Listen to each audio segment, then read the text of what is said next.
Brandon Sanderson's expansive Cosmere stretches over 25 different stories. But which ones are the best? Which ones deserve more attention? We're going to go through all of his works except for White Sands, because that's the only one I haven't read. I have not been able to get my hands on it, and rank them. But one thing is going to be a little different about this tier ranking than most tier ranking videos is I love pretty much all of Brandon Sanderson's Cosmere works. So I'm not ranking them S, A, B, and C tier. I'm going to actually rank them against themselves. So each tier can only have 8 books in it. So we're doing 8. So then there's a top 16, if you know, you know. And then there'll be 24, and then there's going to be 2 in the bottom 2, and that'll be it. But let's jump in. All right, welcome everybody. I'm excited to rank the Cosmere. This is something I've never actually done before, so this will be the first time I'm doing it. We're going to see just left to right which books I think are the best. I've split it out completely, so there's no Arcanum Unbounded in here. I have everything from The Hope of Elantris to the 11th Metal as its own separate standalone thing. But it's incredibly early morning, so we're going to bring in some tea here to help us get through. All right, we're starting off with Dawn Shard. That one, I'm not even going to try to put it in the top 8. I don't think it's going to make it there. It could get bumped down later, but I feel pretty confident it's not a top 8. So we're going to throw it down. I actually liked that one a lot. Edge Dancer is the one I didn't like quite as much. It was a fun story, and I think that was perfect for what it is. I just don't think it's top 8. Really enjoyed it, though. Wish we got more from those characters, honestly. Okay, Elantris. Elantris is one I have some mixed feelings about. Let's see. When I just think of Elantris and the world, it's one of the most fascinating to me. The magic system, the plot, the setting. It's one of my favorites. But I also remember getting dogged down in some of the religious aspects of it. So I think I'm going to throw it behind Dawn Shard. Because I'm trying to... No, I got to put it above. Just how much I think about it is insane. For just how cool the idea was. Okay, Edge Dancer. That's not making it into the top 16. I know that for a fact. It may be part of the bottom 2, honestly. I'm not gonna lie, maybe a hot take. I'm not a huge fan of Lift. That story is focused on Lift, so it's gonna be lower. It just is. Isles of the Emberdark. This is probably going to be a top 8 for me. If I can get it to move. I can't. There it is. That's probably going to be a top 8 for me. I finished that one like 3 weeks ago, and I just loved every bit of it. It was so much fun. Rhythm of War. That's...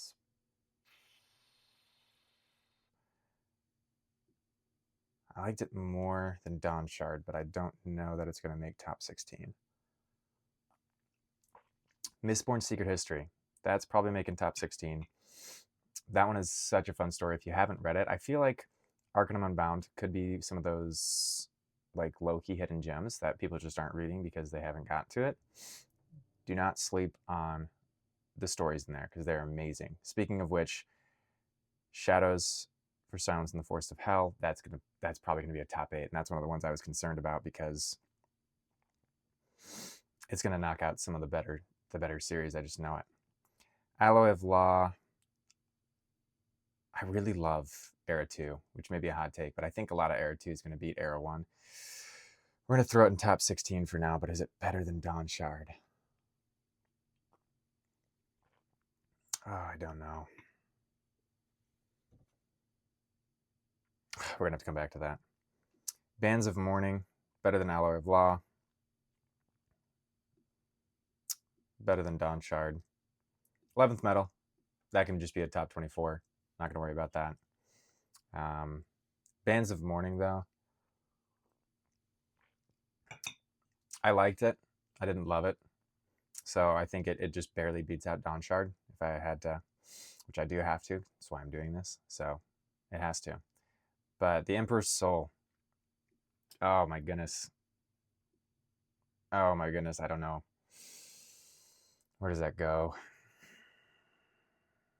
I loved this short story. This is one that I often recommend as a starting point for people because a lot of Sanderson's work is it can be long. It can be very long. And people are daunted by that. And so a lot of times I suggest The Emperor's Soul because it's such a good novella.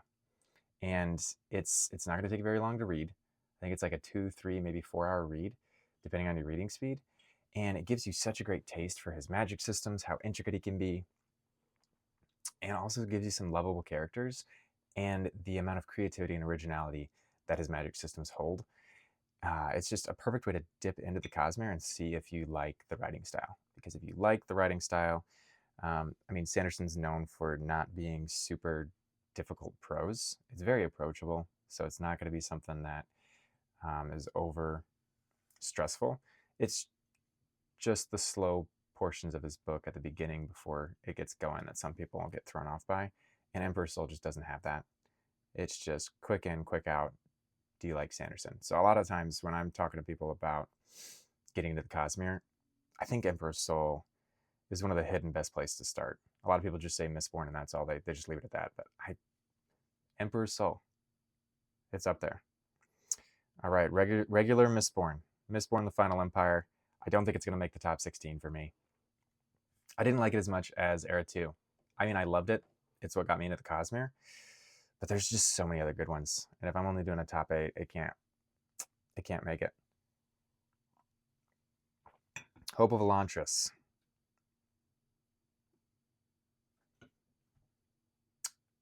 It's okay. Honestly, the dedication at the end, I think I even wrote this in my Goodreads review. The dedication at the end bumped it up a whole half star because I thought it was incredibly sweet. And I loved the reason why Sanderson wrote it and the fact that, I think it was one of his wife's students inspired the main character. It was just absolutely adorable. It was so sweet. And I'm going to check that. And so right here will be a cutout of me saying whether that was true or not. Yes, it was his wife, well, at the time, girlfriend student that inspired the main character. But also, another fun shirt that my wife got me. All right, back to the tier ranking. Or at least giving the actual backstory, so I'm not lying to y'all. Warbreaker. Warbreaker is truly what got me into the Cosmere.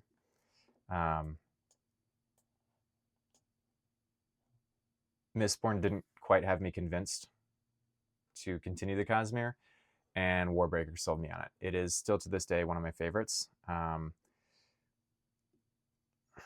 was the Amber Dark has got to be lower.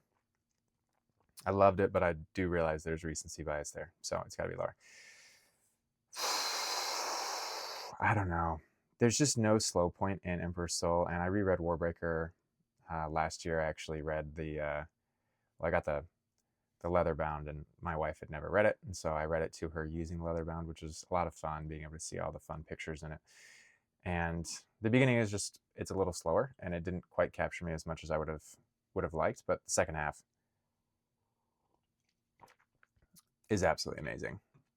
But Emperor's Soul is just front to back amazing. Wind and Truth. How many do I already have here? 7?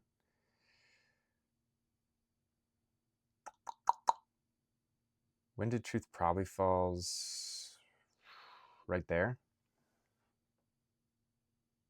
It feels right.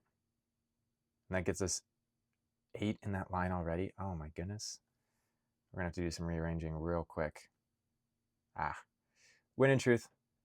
I liked it. I didn't love it. There's parts of it that I didn't enjoy as much as I would have liked. And there's other parts that I absolutely loved. And there's other parts that I wish that I had a little bit more time to be in my emotions. But without giving spoilers, I'm going to say what those emotions were. Just going to leave it at that. And didn't really feel like I had that. All right, Way of Kings. That's the top 8. Words of Radiance, that's the top 8. Way of Kings. Warbreaker got me into the Cosmere. Way of Kings sold me. Just getting into that world, absolutely incredible. Being on Roshar. The first fight scene with a Chasm Fiend where Dalinar saves Elhokar just incredible. And I think it was such a fun way of introducing the world and a lot of what makes the world special with shard plate, shard bearers, shard bow, chasm fiends. It was just a perfect intro and telling you what the world was. And then you have like wit thrown in there, just making fun of people. It's perfect balance. I absolutely loved it. I think it's going to beat out both those. Words of Radiance. Oh my goodness.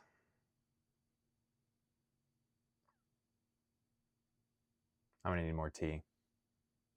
I'm going to need more tea to make this decision. Be right back. All right. As much as I love that Tress mug, it's too small. I need something bigger for how much I'm drinking right now. It's early. Okay. Words of Radiance over Warbreaker. I don't know. I don't think I can do it. Warbreaker is the reason I love. I mean,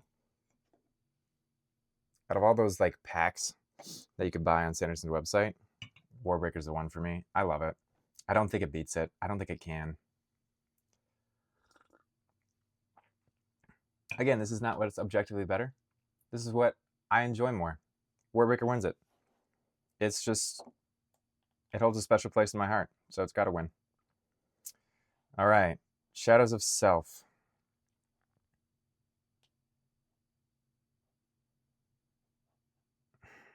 I think it beats out all of that, and this has got to drop down. I love Shadows of Self.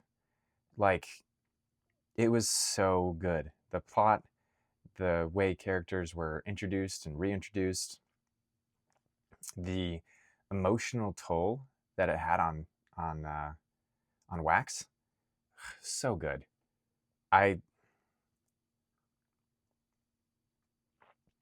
loved it. I also just love Era too, so it's going to be hard to beat that. Okay, this one is the Hero of Ages. It's better than Mistborn. It's probably better than Shadows of Self too. As much as I hate to admit it, because I love Shadows of Self, it's got to be better. Definitely not better than Silence. Silence beats it. Well of Ascension. I can very comfortably put that down here. Well of Ascension was not for me. I actually talked to one of my friends about this. Shout out, Paul. And I wasn't a huge fan of Zane's character. And then he's a little more high-brained than me. And he got more into the weeds on how Zane helps move the story further. And I'm actually really excited to reread it because I may enjoy it more with his take. So it may get moved up later on if I ever do this again. But for now, that's where it sits because it just wasn't entirely for me. Sunlit Man.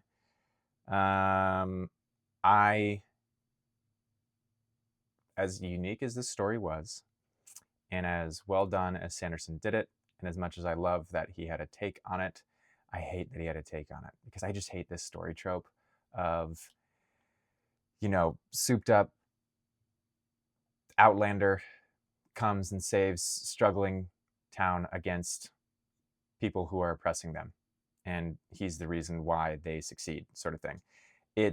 I saw some old Western when I was a kid, and I thought it was really unique and fun. And then I don't know if anybody ever watched that Buzz Lightyear animated TV show, and they did a take on it, and I was like, they just copied that show. And as a child, I was like, just learning about plagiarism, and I was like, bad. And then I figured out that like every TV show ever has done that trope. And while Sanderson's is probably my favorite of that trope, not a fan. I mean, even Star Wars Clone Wars TV show has that. I just don't like that storyline. It's not for me. So it just, okay, it's better than Edge Dancer. I really didn't like Edge Dancer. Yumi the Nightmare Painter. Oof. I really liked this book. I thought it was really unique. I got to look at all the art as I was reading it, and the art is gorgeous. I'm a sucker for pastels and watercolor. Yumi is that. So, oof. Yeah, it's up there for me. Oh my goodness, we only have 4 left. Figures Tress and Oathbringer are the last two. God, I hate that. That's going to be so difficult. I love both of those. And I loved Oathbringer's storyline with Dalinar. Dalinar is one of my favorite characters in Stormlight. He may be my favorite character. And so getting his backstory and just the way Sanderson weaved it in was so amazing. Tress the Emerald Sea. I read that while I was on my honeymoon, like sitting on a beach, and you're reading about the Cerulean Sea. Is it the Cerulean Sea? That could be Lightbringer. The Emerald Sea? Oh yeah, Tress and the Emerald Sea. Sorry, I'm reading I'm reading the Lightbringer series at the same time, and theirs is the Cerulean Sea. Regardless, the Emerald Sea, and it's just Tress of the Emerald Sea. Wow, how did I mess that up? Just reading about the seas while you're sitting on a beach. Great vibes. Absolute impeccable vibes. But we're to the Lost Metal, and that's what matters. I actually read and listened to this one, and I specifically have a very vivid memory of listening to this one as I drove to a comic convention to actually get to meet Brandon Sanderson and get some autographs. So this one also holds a special place in my heart, but I'm not going to let it influence how I think about the story itself. That being said, it was amazing. I loved it. Wax and Wayne are some of my favorite characters in the entire Cosmere. My wife actually bought me this shirt. Well, the day it was my birthday, and she bought me some birthday gifts, and it was the day I drove up to meet Sanderson and get his signature. It was on my birthday, and she left me some gifts in my car as I was about to leave. This was one of them. So, Kaladin's Apothecary. So, Way of Kings, if you know, you know. And then I also have a shirt for Wayne, and he's one of my favorite characters. So, I mean, how could I talk about Warbreaker without talking about Lightsong? Lightsong is top 2 characters in the Cosmere, and I only say that because there's probably one that's higher than him, and I just can't name it. He may be my favorite. Absolutely love Lightsong. Just his humor, how witty he was in the story, and how effortlessly he did stuff, while also being weirdly, like, self-deprecatingly humble. I don't know. I loved it. Him and Wayne are my top 2, and then Dalinar and Adolin. They're up there, but Wayne and Lightsong for sure. Okay, Allomancer Jack in the Pits of Elantia. I loved this. I thought it was really fun, but I mean, it's not going to beat a full story, except it probably does. I really wasn't a fan of Well of Ascension or Sunlit Man, or Edge Dancer, as you can tell. The 11th Metal actually is probably better than this. Yeah, it definitely is. I think it's a total of like 20 pages, but it was cool. I liked it. Yeah, it's better than Sunlight Man. I won't say it's better than Well of Ascension, but I really didn't like the Sunlight Man. As much as cool as you can dress up that story, as soon as I see that story, I don't know, apparently seeing Buzz Lightyear redo that Old Western traumatized me as a kid, but it is what it is. 1, 2, 3, 4, 5, 6, 7, 8. Is Silence really not going to make the top 8? I'm actually shocked by that. Wow. Bands of Mourning's not going to make that. Edge Dancer and The Hope of Elantris. I probably could have told you that before we started, that those two were going to be at the bottom. It's really just not my thing. Because there's got to be room for both of these in the top 16. They just have to be. Oh, goodness gracious. I don't know. Isles of the Emberdark really threw off. How is Silence not top 8? I love that story. But I don't think I can fault what I have up there right now. Does Isles of the Emberdark not even make the top 8? That's wild.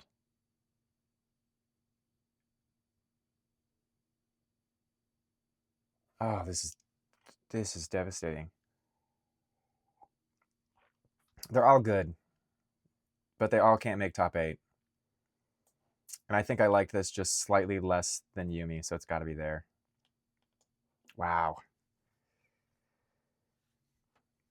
That's crazy. Because I also think that this gets bumped down. How's the Emberdark is down here? Did I like it better than Tress? I don't think I did.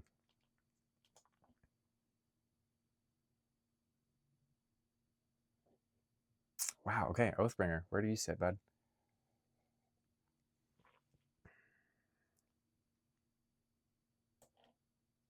I think it's there. Like I said, I really love Dalinar, and his storyline here and the flashbacks were top tier. Like, as the kids say, it was peak. I don't know if the kids say that actually. I have no clue what the kids say nowadays besides 6, 7. So you can tell I'm becoming one of the old people. Okay. Now, is there anything I would switch? I was pretty confident these two would be in the bottom two when I was deciding how I was going to set this up. And I was like, oh, 16. Like, I got to do something divisible by 16. And I felt like top 8 works. It also made it easier to do top 8 instead of like top 4 and then go down, because I don't know that I could have made a decision on the top 4. But I guess I'm technically doing that, so maybe I could have. But I was pretty confident these two would be down here. I was pretty confident these two, Well of Ascension and Sunlit Man, would be down here as well. I honestly forgot about the 11th medal. Now that I'm thinking about it, that's why it's better than Sunlit Man, because I enjoyed it more. I also hope that it was only like a 30-minute read, so there wasn't anything to dislike. Honestly, Allomancer Jack and the Pits of Elantia beating Well of Ascension, I don't know that I would have thought that, but I enjoyed it. It was so fun to read after. And again, people say there's not a specific best way to read the Cosmere, and I disagree. I think there are, but I think there's multiple ways.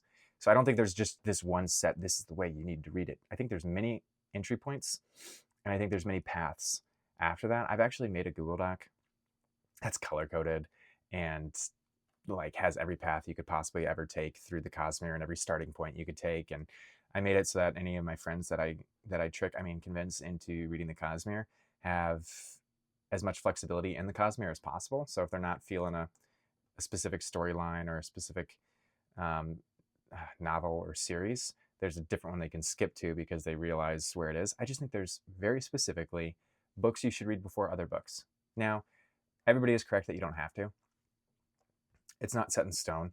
But if you want to get the most out of the story and catch every single Easter egg, that's me. I am the RPG player that goes down every single pathway in the RPG, just so I can make sure I've seen every single thing and I didn't miss out on some hidden thing behind a waterfall or what have you. Shout out Ty. I know you love checking waterfalls. The man checks every waterfall in D&D. Doesn't matter. One time our friend put a trap behind a waterfall just to hurt him and get him to stop checking out waterfalls. Anyways, that's tangent. But, and what was I talking about? RPGs? The the reading order. And so I think there's just a reading order where you catch all the Easter eggs and you find every single thing behind waterfalls, and there's no booby traps. I think there's just a better way to do it. And if you read, this is why I got here. Oh, this is why making videos can take so long. Because if you saw how many tangents I went on my other videos, holy cow. But reading the Allomancer Jack and the Pits of Elantia after reading some Era 2, Mistborn, and you get to read some of the broadsheets, and there's little stories of Allomancer Jack's adventures, and then you get to read a whole one of his adventures. That was so cool. It's such an immersive way to put readers into the story. You feel like you're in Mistborn Era 2 for a little bit, which is so fun. I loved that. Obviously not that much because it's down here at the bottom, but it was really cool. Alloy of Law is right where it should be. It's good, not great. Obviously, the top 24. Notice it's not the bottom 10. It's top 24. And the reason this is bottom 2 is because as much as I say I like all Sanderson, I really didn't like either of those. Dawn Shard is right where it should be. Wind of Truth is right where it should be. Bands of Morning is right where it should be. Secret History, yeah. Rhythm of War below Elantris? No, we can't have that. As much as looking back, Elantris could be in my top 8, just how I feel about the story. I remember reading the story, and it's not top 8 in the moment. In hindsight, with rose-colored glasses and graduation goggles on, top 8. Such a cool atmosphere, setting, storyline. I've already said all this, but it was so cool. Mistborn being below Shadows of Self. That feels like I feel like I'm looking at somebody else's hot take right now because I don't know if I believe that. Oh my goodness. I should not have come into this blind. I should have had some sort of idea of what I'm doing, but that would ruin the mystique. I think it's fine, honestly. I really did love Shadows of Self. Actually, when I took this book to get signed, so obviously I love it. Heroes of Ages, below Silence. Yeah, I loved Silence. I cannot believe it's not higher. Isles of the Emberdark. You know what? I think I like Silence better. I got to do it. I loved Emberdark, though.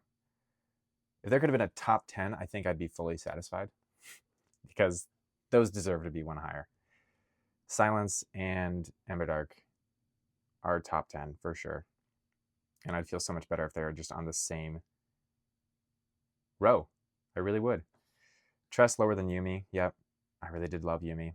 Lost Metal. Is it lower than, is it higher than Yumi?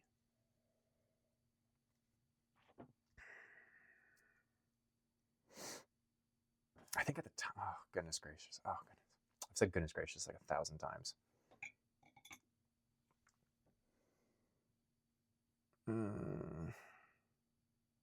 I was in a really cozy fantasy mood when I read Yumi, so I think I liked it even more than I normally would have. Because I think it came off of reading, I read Howl's Moving Castle and then jumped straight into that, which was a great transition. Absolutely loved that. But I think it's fine. I loved Lost Metal. I really did. Era 2's got to have some representation up here in the top 6. Oh, I thought it was going to be top 5. Emperor's Soul. Ugh. Oathbringer, yes. Way of Kings, yes. Words of Radiance, yes. Warbreaker, yes. Emperor's Soul, really. I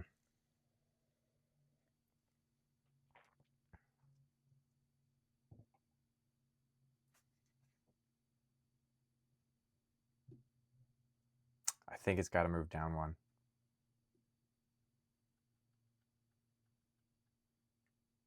Just the visuals in Warbreaker are absolutely incredible. Light Song, peak character. Love him.